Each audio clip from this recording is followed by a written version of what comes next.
여호와께서 사무엘에게 이르시되 그의 용모와 키를 보지 말라. 내가 이미 그를 버렸노라.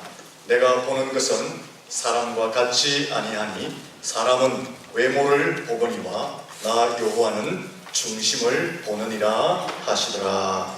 아멘. 할렐루야. 앞에서 인사하면 축복합니다. 잘 되고 있습니다. 더 잘 될 것입니다. 한번 인사합니다. 하나님은 중심을 보십니다. 다윗은 다방면에서 뛰어난 인물입니다. 악신을 쫓아내는 영감 있는 연주를 한 음악가였습니다. 그는 또한 장군이었고 용사였습니다. 그는 위대한 정복자였고 정치인이었습니다. 또한 탁월한 시인이었고 이스라엘 백성들로부터 존경받는 훌륭한 왕이었습니다. 하나님 앞에서는 귀하게 쓰임받은 영적 거목이었습니다. 다윗의 삶을 보면 모든 면에서 하나님 앞에 영웅적으로 쓰임받았다라는 것을 알 수가 있습니다. 다윗이 이처럼 위대한 삶, 영웅적인 삶을 살 수 있었던 이유가 어디에 있을까요? 다윗의 외모나 집안이나 가문이나 아버지가 너무 좋아서 위대한 삶을 살았느냐? 아니면 다윗의 학력이나 강한 힘이나 재력이나 권력 이런 것을 다윗이 가지고 있었기 때문에 위대하고 영웅적인 삶을 살았느냐? 아니다 라는 것입니다. 다윗이 위대한 삶을 살 수 있었던 것은 세상적인 혹은 육체적인 조건 때문이 아닙니다. 하나님께서 그를 붙드시고 그에게 복을 주셨기 때문에 위대한 삶, 믿음의 영웅적인 삶을 살게 되었던 것입니다. 하나님께서 함께 하시고 다윗의 인생을 인도하시고 간섭해 주시고 길을 여시고 꽃을 피워주시고 성립케 하도록 은혜를 베풀어 주셨기 때문에 다윗은 위대한 삶을 살 수가 있었습니다. 오늘 우리가 읽은 16장 말씀을 보면 다윗은 세상적으로 상당히 많은 불리한 조건들을 가지고 있었음을 알 수가 있습니다. 당시 이스라엘 사회는 장자에 대한 권리와 권위가 대단한 사회였습니다. 큰아들이 많은 특권과 우선권을 가지고 있는 사회였습니다. 축복권과 재산권은 장자들이 가지고 있는 그런 사회였습니다. 다윗은 8번째 막내 아들로 태어나 소년의 모습을 하고 있었습니다. 따라서 당시 유대의 관습과 전통으로 볼 때에 다윗은 상당히 불리한 조건을 가지고 있었습니다. 6절과 7절 말씀을 보면 다윗은 또한 형들에 비해서 상당히 왜소한 육체를 가지고 있었음을 알게 됩니다. 또한 당시 다윗은 아직 나이가 어린 소년이었습니다. 14에서 15세에 불과했습니다. 나이가 어리다라는 것은 당시 사회에서는 상당히 세상적으로 불리한 조건을 가지고 있었다라는 것입니다. 그리고 다윗은 아버지 이새의 마음에 관심 밖에 있었던 아들이었습니다. 어떻게 알 수 있느냐? 사무엘 선지자가 이스라엘의 왕을 선택하여 기름 부으러 이새의 집에 왔을 때에 모든 형들은 사무엘 선지자 앞에 나아갔지만 막내인 다윗은 밖에서 양을 혼자 치고 있었습니다. 다윗이 바깥에서 혼자 양을 치고 있었다는 것은 아버지 이새의 마음에 관심 밖에 있었다라는 것입니다. 아버지의 마음속에는 다윗은 제외되어 있었다라는 것입니다. 이와 같은 사실들을 볼 때 다윗은 세상적으로 상당히 불리한 조건을 가지고 있었습니다. 하지만 하나님은 다윗을 선택하시고 다윗에게 기름을 부으시고 다윗을 위대하게 또 믿음의 영웅적인 삶을 살도록 그를 인도해 주셨습니다. 우리가 여기서 꼭 알아야 할 것이 있습니다. 어떻게 세상적인 조건이 불리함에도 불구하고 다윗이 하나님께로부터 부름을 받고 하나님의 능력의 손안에 붙들려서 위대하고 영웅적인 삶을 살아갈 수 있었느냐 하는 것입니다. 성경은 여기에 대한 해답으로 이렇게 말합니다. 다윗의 중심이 하나님의 마음에 딱 맞았기 때문이다 라고 말하고 있습니다. 사도행전 13장 22절에 보면 하나님께서 다윗을 만나니 내 마음에 맞는 사람이다 이렇게 했습니다. 이 말씀은 다윗의 중심이 하나님의 마음에 맞았다라는 것입니다. 다윗의 중심이 하나님의 마음에 쏙 들었다라는 뜻입니다. 그래서 다윗은 세상적인 불리한 조건들이 많았지만 하나님께로부터 부름을 받고 선택을 받아서 위대하고 영웅적인 삶을 살아갈 수 있게 된 것입니다. 사람은 외모를 보지만 하나님은 사람의 중심을 보십니다. 하나님은 사람의 외모를 보지 않으십니다. 따라하겠습니다. 하나님은 사람의 중심을 보십니다. 우리 본문 말씀을 같이 한번 읽어보도록 하겠습니다. 같이 읽습니다. 여호와께서 사무엘에게 이르시되 그의 용모와 키를 보지 말라. 내가 이미 그를 버렸노라. 내가 보는 것은 사람과 같지 아니하니 사람은 외모를 보거니와 나 여호와는 중심을 보느니라 하시더라. 아멘. 사람은 외모를 보고 사람을 평가합니다. 옷을 보고 보석을 보고 집을 보고 돈을 보고 학위를 보고 권력을 보고 그 사람의 환경을 보고 한 사람의 지위를 평가하고 사람됨을 평가하고 권세를 평가하고 심지어 그런 외모 조건을 보고 사람의 인격까지 평가하는 것을 보게 됩니다. 그래서 사람들은 종종 실수하게 됩니다. 사람의 외적인 조건만 보고 평가함으로 말미암아 종종 낭패를 당하거나 실수할 때가 있습니다. 교회들도 가끔씩 사람의 외적인 조건을 보고 사람을 세웠다가 어려움을 당하는 경우들이 있습니다. 외적인 조건만 보고 사람을 세웠더니만 그 사람이 가시가 되어서 지르고 장애물이 되고 걸림돌이 되어서 교회와 성도들을 어렵게 하는 경우들이 종종 있다라는 것입니다. 외적인 조건이란 옷이나 집이나 학위나 물질이나 권력 이런 것만 외적인 조건이 아니라 학연, 지연, 혈연, 갱모임, 친분 관계 이런 것들도 다 외적인 관계에 포함이 되는 것입니다. 교회는 이런 외적인 조건을 보고 사람을 세우면 안 됩니다. 교회와 성도들은 사람을 평가하고 세울 때에 하나님의 시각으로 성경적인 관점에서 교회를 위한 마음을 가지고 사람을 평가하고 사람을 세워야 하는 것입니다. 왜냐하면 교회는 하나님을 섬기는 신앙 공동체이기 때문에 그렇습니다. 여러분, 하나님은 사람의 중심을 보시는 분이십니다. 하나님은 사람의 외모를 보고 사람을 뽑지 않으십니다.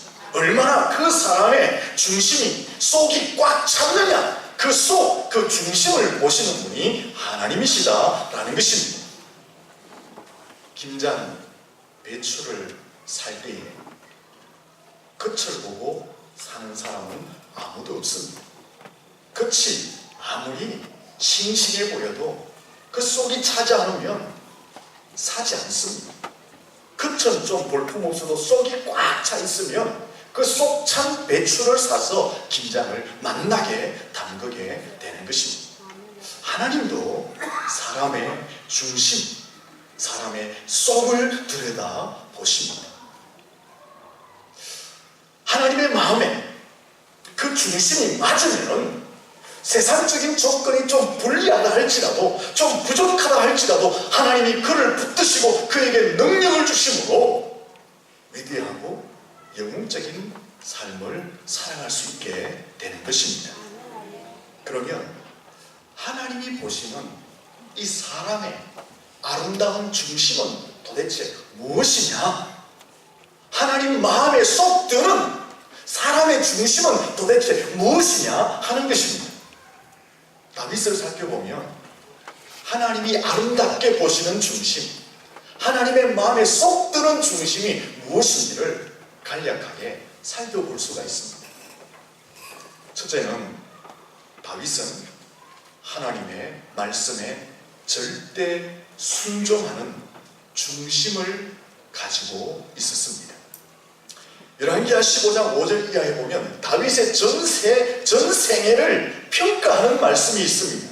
그 말씀에 보면 다윗의 전생애는 우리아의 일 외에는 하나님이 명령하신 모든 일에 어김이 없었다라고 말씀하고 있습니다. 단 한 번 우리아의 일로 실수한 그 일 외에는 다윗의 전생에는 하나님의 말씀에 절대 순종하는 삶을 살았다고 다윗을 평가하고 있는 것입니다. 하나님이 다윗을 아름답게 본 것은 그의 중심이 하나님의 말씀이면 절대 순종하는 중심이었기 때문에 그 중심을 보시고 하나님은 내 마음에 합한 사람이라고 말씀하셨던 것입니다. 둘째는 이 다윗이 하나님의 마음에 들었던 것은 그 중심이 겸손했기 때문에 그렇습니다. 하나님께서 사울을 이스라엘의 초대 왕으로 세웁니다. 왜 초대 왕으로 세웁니까? 그 초대 왕으로 세웠던 사울을 하나님은 후회하시면서 패해버립니다. 왜 초대 왕으로 세웠던 사울을 다시 후회하시면서 패해버립니까?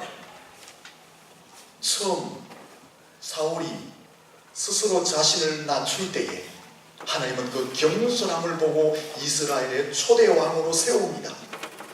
하지만 사울 왕이 된 이후에 변심하는 거예요. 교만한 자리에 이르는 거예요. 하나님은 그 교만하심을 보고 왕 삼으심을 후회하시고 사울을 패하십니다. 사울을 패하시면서 그의 가문도 몰락하게 되는 것입니다. 잠언 16장 18절에 보면 교만은 패망의 선봉이요 그만한 마음은 넘어짐의 앞잡이다 라고 말씀하고 있는 것입니다. 다윗은 달랐습니다. 다윗은 끝까지 겸손함을 잃지 않았습니다. 다윗은 왕이 되면서 절대 권력을 가지게 됩니다. 그럼에도 불구하고 볼품없는 하나님의 사람들이 와서 하나님의 말씀을 선포할 때에 다윗은 단지 하나님이 세우신 사람 또 하나님의 말씀을 전한다는 이유 때문에 그 앞에 그는 엎드리고 복종합니다. 다윗은 그의 마음에 성전을 짓고자 하는 마음이 불일듯 일어났습니다. 하지만 하나님이 선지자를 보냅니다. 너는 전쟁을 하여 피를 많이 흘렸기 때문에 너는 성전을 지을 수 없고 너의 아들이 성전을 짓게 될 것이다. 다윗은 절대 권력을 가졌기 때문에 하나님과 뜻과 상관없이 아름답고 웅장한 성전을 지어낼 수가 있었습니다. 하지만 하나님의 말씀을 듣고 말씀을 받아서 온 선지자가 아니다라고 말할 때 다윗은 그 말씀에 순종하며 자신을 겸손히 내려놓습니다. 다윗의 이 겸손함이 하나님의 마음에 들었던 것입니다. 셋째로 다윗이 하나님의 마음에 들었던 것은 그가 믿음의 사람이었기 때문에 그렇습니다. 다윗은 어릴 적부터 참 좋은 믿음을 가졌던 소년이었습니다. 우리가 잘 알지 않습니까? 다윗은 아무도 상대할 수 없는 골리앗과 상대하여서 물맷돌 5개로 골리앗을 쳐서 이기는 놀라운 일을 행하였습니다. 그 골리앗 앞에서 다윗이 무엇이라고 소리칩니까? 사무엘상 17장 45절에 보면 너는 칼과 단창으로 내게 나오거니와 나는 만군의 여호와의 이름으로 내게 가노라. 다윗의 중심은 반석 같은 믿음 위에 서 있었던 것입니다. 골리앗과의 싸움은요, 무모한 싸움이었습니다. 계산이 나오지 않는 싸움이었습니다. 승산이 없는 싸움이었습니다. 계란으로 바위를 치는 싸움이었습니다. 하지만 다윗은 믿음으로 골리앗 앞에 서는 것입니다. 그리고 여호와의 이름을 부르는 것입니다. 여호와의 이름, 엘로힘, 전능하신 하나님, 살아계신 하나님의 이름으로 그가 골리앗 앞에 서서 골리앗을 쳐서 쓰러뜨리게 되는 것입니다. 이 좋은 믿음이 하나님의 마음에 속 들었던 것입니다.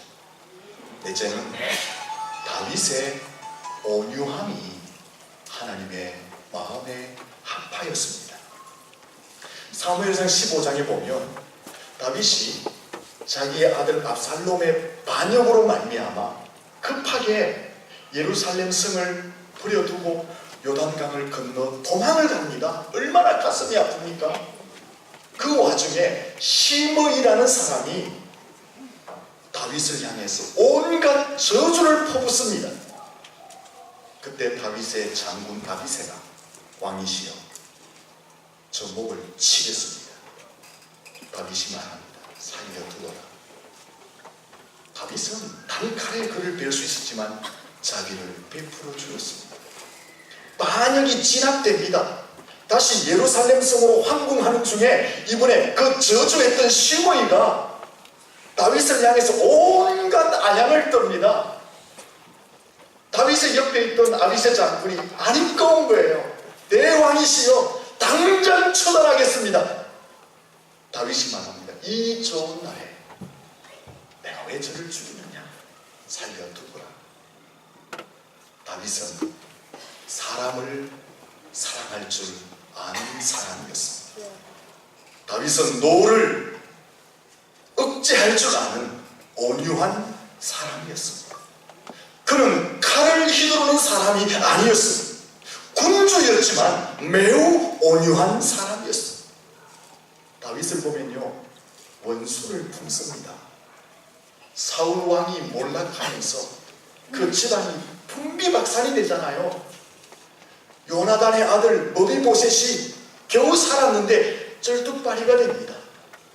다윗은 그 원수의 집안, 그 손자인 머비보셋을 데리고 와서 가족처럼 대해주고 다윗의 상에서 함께 먹도록 자비를 베풀어 줍니다.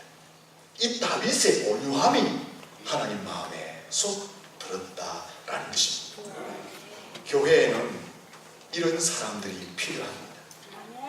온유해서 모든 사람을 품을 수 있는 사람, 원수까지도 품을 수 있는 사람, 아픔과 시련과 고난 중에 있는 사람들을 위로하고 용기와 힘을 줄 수 있는 사람, 수고하고 무거운 짐진 자들에게 참된 쉼과 안식과 평안을 줄 수 있는 사람, 사람들을 쓰다듬어주고 보다듬어주고 격려해주고 칭찬해줄 수 있는 사람이 교회 안에는 필요하다라는 것입니다.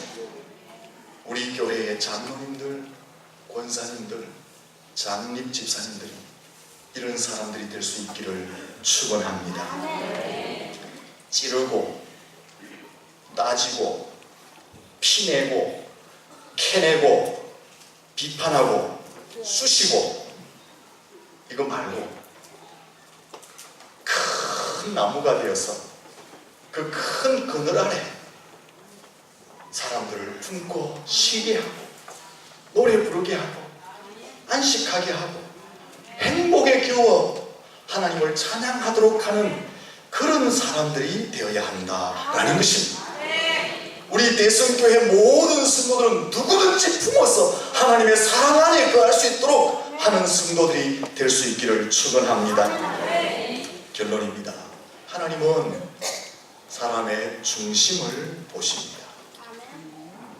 중심이 딱 바로 서 있으면 세상적인 조건이 좀 불리해도 하나님이 붙들어 주시기 때문에 위대한 삶을 살아갈 수가 있습니다. 여러분의 중심이 하나님 앞에 바로 설 수 있기를 축원합니다. 이제 예배 후에 장로님, 장님, 집사님, 권사님 정선을 위한 투표를 합니다.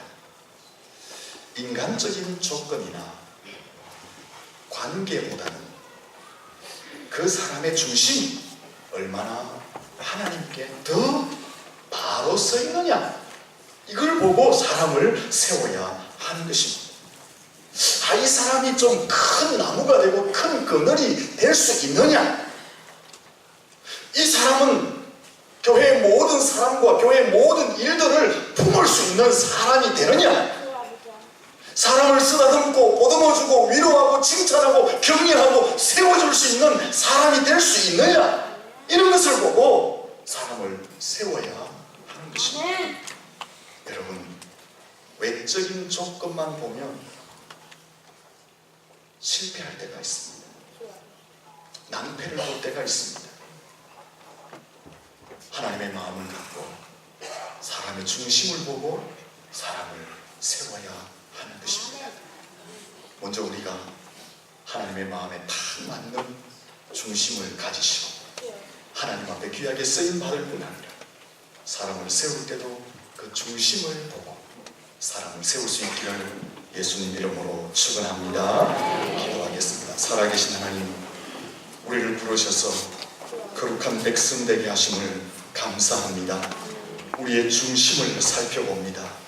하나님의 마음에 합하지 않는 모습이 있다면 제하시고 하나님 마음에 합한 중심을 갖게 하시고 그리하여 하나님 앞에 귀하고 아름답고 존귀하게 쓰임받게 하여 주시옵소서. 예수님 이름으로 기도드립니다. 아멘.